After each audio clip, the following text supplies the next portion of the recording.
Muito bom dia, que alegria estar com você nesta segunda-feira, iniciando mais um Vida Devocional aqui pela IPP TV.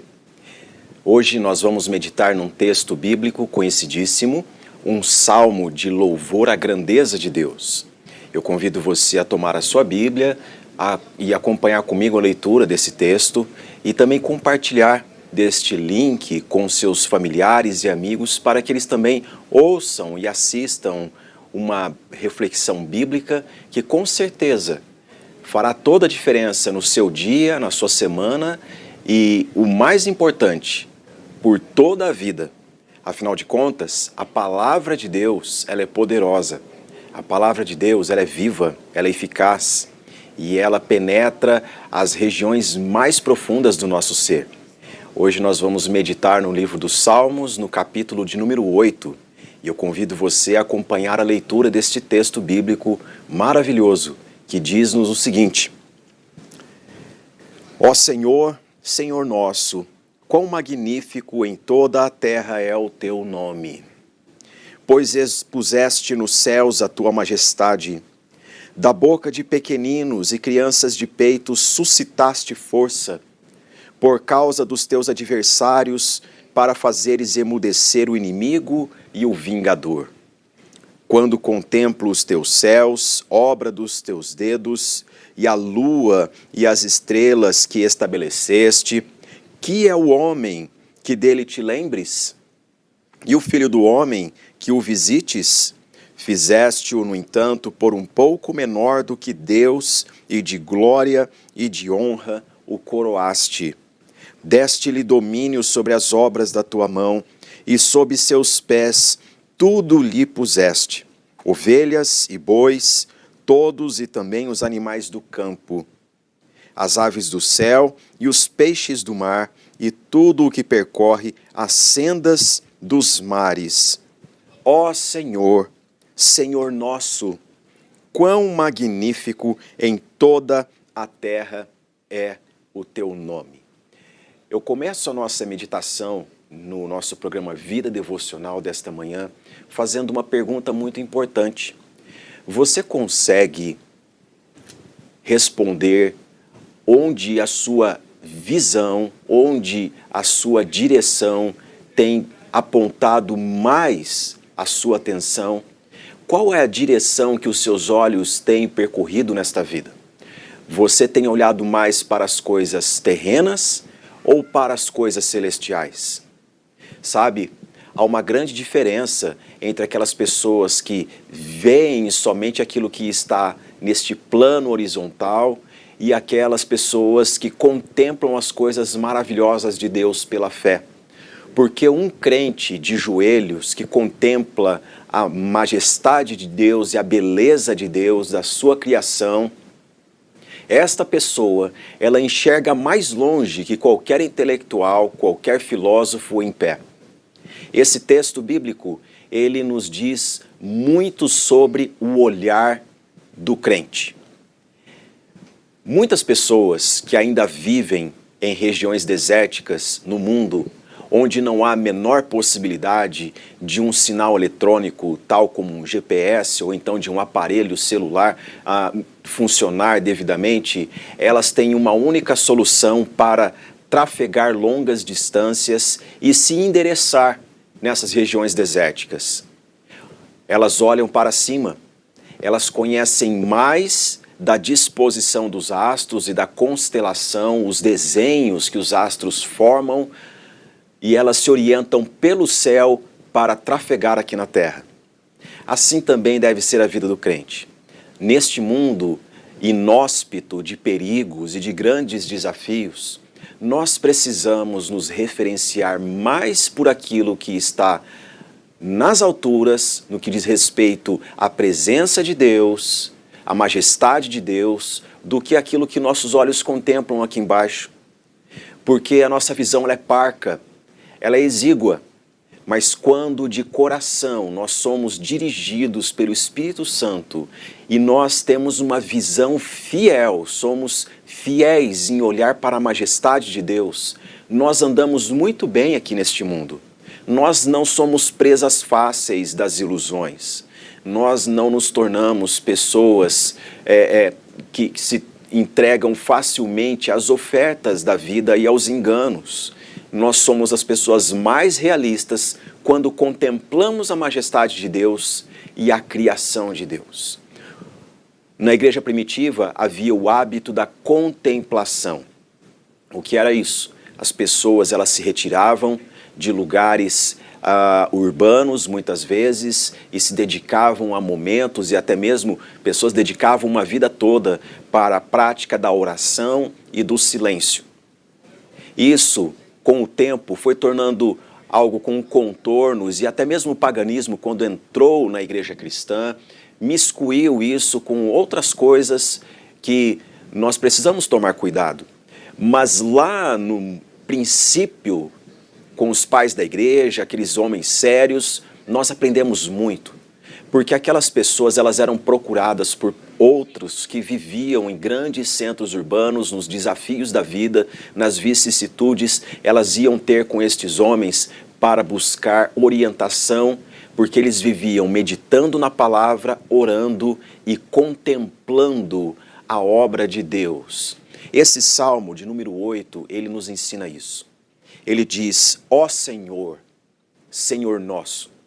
Eu chamo sua atenção para essa declaração do salmista, porque este salmo lhe é atribuído a Davi. E ele não diz apenas, ó Senhor, ele por duas vezes, tanto no versículo 1, como também no versículo 9, ele diz, ó Senhor, Senhor nosso. Há um sentimento comunitário que habita a vida do crente e da igreja, que Deus se revela por meio da sua palavra. Deus, ele se revelou na vida e na vinda do seu Filho, e todo aquele que nele crê não é confundido. E quando nós estamos na presença de Deus, nós nos curvamos e falamos ao Pai nosso. Aqui o salmista ele está dizendo, ó Senhor, Senhor nosso, Deus de Israel, Deus do seu povo, Deus que habita no meio do seu povo, Deus que tem prazer na comunhão e na Assembleia Santa do seu povo, Senhor nosso. Ele diz, quão magnífico em toda a terra é o teu nome. Observe bem que esse salmo, ele fala sobre os astros, ele fala sobre a criação, mas ele principia dizendo o seguinte, o nome do Senhor é magnífico. O nome do Senhor nosso Deus está acima de todo nome. O nome de Deus está acima de toda a criação. O nome de Deus está acima de todos os astros. Na antiguidade, quando as pessoas adoravam aos astros, elas se orientavam até mesmo para decisões a partir das disposições dos astros, como as pessoas ainda fazem hoje em dia, que é uma prática pagã, não é bíblica. Então a palavra de Deus ela vem, inspirada pelo Espírito Santo, e o Espírito do Senhor soprava a estes homens essa rica verdade, que o nome de Deus ele está acima de qualquer combinação de astros, de elementos da criação. Isso tudo está no plano inferior comparado à majestade divina. Eu pergunto a você, nesta manhã, o que orienta a sua vida? Você é uma pessoa que acredita naquelas tradições pagãs que fala que a partir das disposições dos astros, se você as observar, você tem mapas para a sua vida? Não, a Bíblia nos ensina completamente diferente. Ela nos ensina que a relação com Deus em dizer Senhor, Senhor nosso, meu Deus, Deus da minha salvação, quão magnífico é o teu nome. O nome de Deus está acima de toda a constelação, está acima de toda a criação. E o que é o nome do Senhor? O nome do Senhor, ele é dado, ele é conhecido a todo aquele que o teme, a todo aquele que busca viver uma vida de conhecer a Deus e prosseguir conhecendo, em amá-lo sobre todas as coisas, em reverenciá-lo. Essas pessoas conhecem o nome do Senhor. E isso é maravilhoso, porque o salmista diz, ó Senhor, Senhor nosso, quão magnífico em toda a terra é o teu nome, pois expuseste nos céus a tua majestade. O salpicado que nós temos na amplidão dos céus, Deus colocou pontualmente com os seus dedos Ele endereçou cada um dos astros, cada uma das estrelas. Esses brilhos maravilhosos que nós temos, Deus sabe e Ele colocou propositalmente cada um deles. E Davi diz, da boca de pequeninos e crianças de peito, suscitaste força por causa dos teus adversários, para fazeres emudecer o inimigo e o vingador. Davi diz que o nome de Deus é magnífico e inspira as crianças mais tenras para que o louvor delas sobressaia ao grito dos adversários enfurecidos. Não é maravilhoso isso? Que o nome do Senhor faz com que o nosso coração exulte e até mesmo nos improváveis. Quando a gente pensa que ali não há tanto poder de fôlego, o salmista diz, o canto e o louvor dele sobressai aos dos adversários. Jesus citou isso quando ele entrou triunfalmente em Jerusalém. Da boca de pequeninos e crianças de peito suscitaste força para louvar e engrandecer o nome do Senhor. O versículo 3, o salmista diz no capítulo 8, quando contemplo os teus céus, obra dos teus dedos, e a lua e as estrelas que estabeleceste, que é o homem que dele te lembres, e o filho do homem que o visites. Há uma parábola maravilhosa do autor Brennan Manning no livro O Evangelho Maltrapilho. Esta parábola ele tomou de escritores europeus que criaram a seguinte cena, que um anjo conversa com o outro apontando para o globo terrestre e um diz para o outro, nossa, mas parece um grão de areia, não? Ele diz, é verdade. E dentro daquele grão de areia há um serzinho ali tão pequeno, é o homem. E um anjo responde a este que está dialogando, dizendo assim, mas Deus os ama tanto que enviou o seu filho justamente por causa daquele serzinho pequeno, naquele pequeno grão de areia que nós, em toda essa constelação, contemplamos. É apenas uma parábola para nos ajudar, mas aqui Davi está dizendo, em meio a toda esta obra criada, o que é o homem? No entanto, Deus o ama. Deus se revela ao homem. Deus enviou seu Filho para que o homem conheça quem é o Deus de toda a criação. Isso não é maravilhoso? Em meio a tanta criação, em meio a tanta majestade, Deus sabe quem é o homem. Deus sabe qual o endereço em que eu e você nos situamos em todo este universo. E Ele deseja se revelar a nós, mostrar a sua majestade, que nos orienta na vida. Assim, Davi diz no versículo de número 5 sobre a autonomia que o homem tem, que ela é dada por Deus. O que nós temos para gerenciar este mundo é derivado do poder de Deus. Nós não somos seres superpoderosos, ou como nessa teologia pagã moderna que advém de pessoas que não temem a Deus, que dizem que o homem é um Deus também. Não, longe disso, livre-se disso, não ouça pregações desse tipo.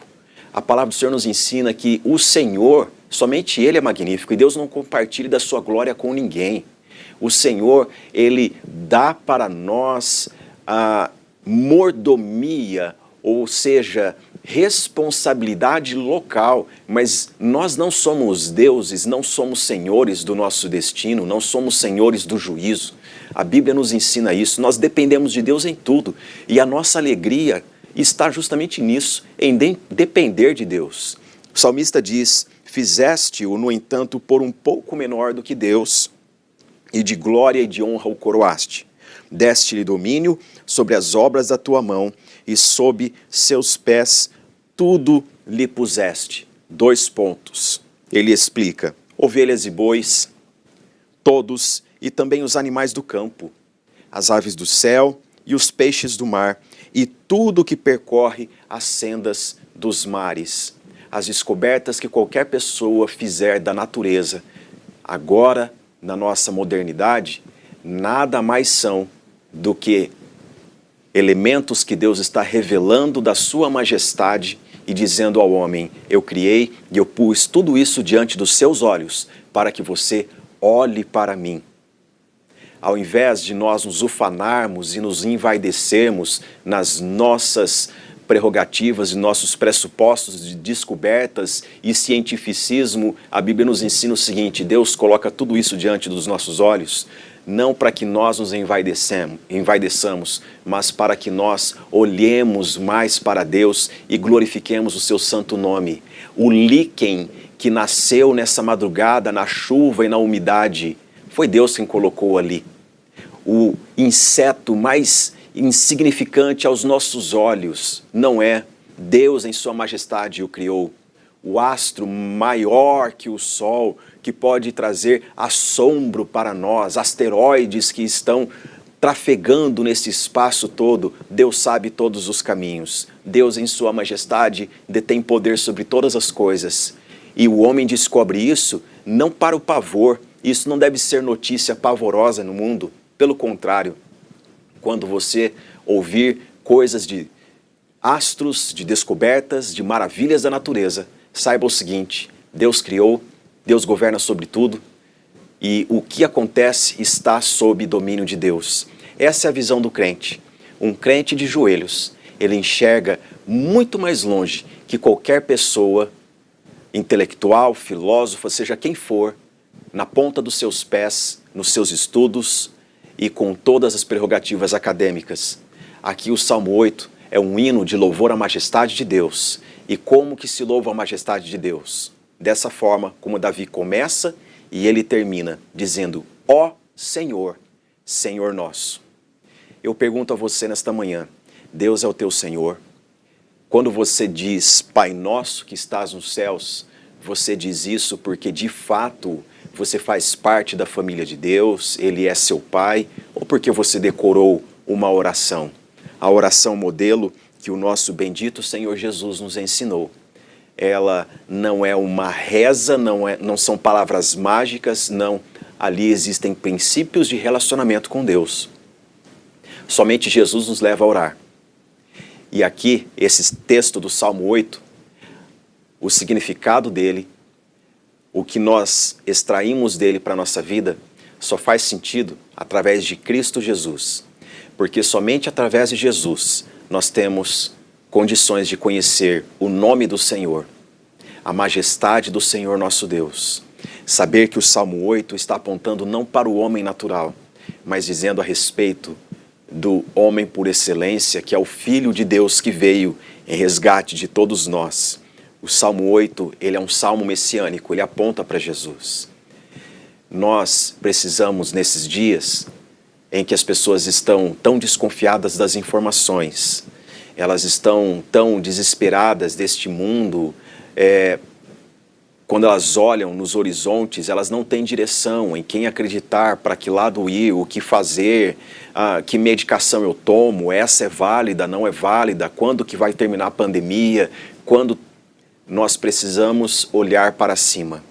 Nós precisamos dizer como salmista: ó Senhor, Senhor nosso, quão magnífico é o teu nome. A criação ainda está aí. E todas essas coisas me fazem olhar para ti, Senhor. Apontam para a grandeza de Deus. Quando nós olhamos as nossas telas coloridas, nossos smartphones, nossos laptops, nossa televisão, o que vemos é um colorido enganoso que aponta para o que o homem faz, o que o homem diz que terminou, mas que na verdade pode continuar amanhã. Nós vemos as ilusões, nós vemos os interesses dúbios dos homens, mas quando nós desligamos as nossas telas coloridas e quando nós nos curvamos ante a majestade de Deus, pelos olhos da fé, nós vemos a grandeza de Deus e que desde o princípio, desde sempre, Deus continua sendo magnificado, glorificado na obra das suas mãos, que Deus continua no controle de todas as coisas e vale muito a pena olhar para Deus para ter direção nesta vida do que olhar para o que os homens dizem e que só nos trazem certezas. Portanto, faça do Salmo 8 a sua meditação ao longo deste dia. Ó Senhor, Senhor nosso, quão magnífico é o teu nome. Retire-se por um tempo neste dia, medite na grandeza de Deus, medite nas obras das suas mãos. Que coisa maravilhosa é saber que nós estamos trafegando num ambiente que pesa 6 sextilhões de toneladas, um número incalculável, que é esse planeta Terra. Estimam assim os cientistas, numa velocidade de 1.300 a 1.600 quilômetros por hora, orbitando em torno do Sol. Que massa e que velocidade, que cataclisma que poderia gerar, mas não. Desde sempre Deus está controlando e governando este mundo. Que maravilha é saber que se ao invés de 320 mil quilômetros a Lua estivesse a 80 mil quilômetros, as marés seriam tão altas que não haveria condição alguma de vida nos continentes. Mas não, Deus a colocou numa distância própria para que a vida seja longeva e o homem tribute louvor ao Senhor Deus. Que bom saber que a crosta terrestre, se ela tivesse apenas 3 metros a mais de toda a superfície que ela tem, não haveria condições de vida vegetal, de vida animal sobre a face da terra. Mas até mesmo isso, esses 3 metros, o Senhor Deus, Ele gerencia em toda a criação. Se a terra não tivesse o ângulo dos seus 23 graus e meio orbitando ao entorno do Sol, se esse número não fosse com esta exatidão, ela então não proporcionaria as estações que nós temos. Tudo é uma obra maravilhosa que nós, quando paramos para meditar, olhamos para este céu e vemos todas as obras das mãos do Senhor, nós podemos nos lembrar daquele cântico que diz: e apesar desta glória que tens, tu te importas comigo também. Guarde isso no seu coração. O Deus que criou todas as coisas é o Deus que governa todo o universo. O Deus que te criou, Ele também deseja governar você e dar direção à sua vida. Hoje pode ser um dia maravilhoso para você, para a sua família, pode ser um dia marcante por toda a sua vida e ser conhecido como o dia em que eu definitivamente entreguei o governo da minha vida nas mãos do Senhor magnífico do Salmo 8. Ó Senhor, Senhor nosso, quão magnífico é o teu nome. Oremos neste momento. Senhor, graças te damos por tua palavra, que ela é viva e eficaz. Nós oramos, ó Deus, humildemente ante a grandeza e a majestade do Senhor. Bendito seja o teu nome. Senhor, nós pedimos humildemente que o Senhor faça a tua vontade em nossas vidas. Ó Deus, com tamanho nome, com tão grande amor, ó Deus, o que é impossível para ti, nada é impossível. Senhor, nós entregamos nossa vida nas tuas mãos, pois é melhor o Senhor governá-la do que nós mesmos. Dá-nos direção nesta vida, dá-nos direção neste mundo, e ao longo deste dia que tenhamos a doçura de conhecer e prosseguir conhecendo a grandeza do Senhor nosso Deus. Assim nós oramos, ó Deus, no nome santo de Jesus. Amém. Que Deus te abençoe, que você tenha um ótimo dia e uma excelente semana ante a grandeza do Senhor nosso Deus.